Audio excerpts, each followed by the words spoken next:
Right now, there are 170,000 people in Wales waiting for a social home. 170,000 people who are waiting for the security, stability and affordability that they think a social home could provide to them to enable them and their families to thrive. But they can't get one, so they are stuck on a waiting list.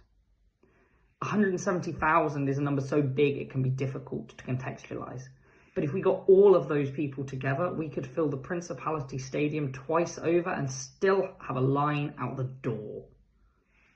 And behind that number, as large as it is, are tens of thousands of individual stories of the reality of the housing emergency in Wales. Stories we hear every single day through the support and advice services we offer at Shelter Cymru. Stories of people who simply cannot afford the rent. Stories of people whose families are living in massively overcrowded conditions. Stories of people whose homes simply do not suit the needs of them or their families. 170,000 people who need something to change.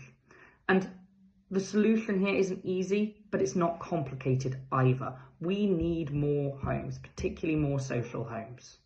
And yet last year in Wales, we delivered just 2,600 new social homes.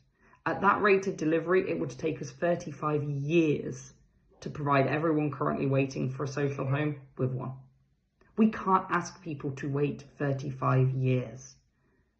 We need something to change much faster than that. And that's why we need the Welsh Government to urgently continue to increase the investment it's making in social housing, and also to legislate so that everyone in Wales has a legal right to adequate housing, something that would focus attention on how we solve the housing emergency once and for all. And we need these things to happen now because 170,000 people can't keep waiting.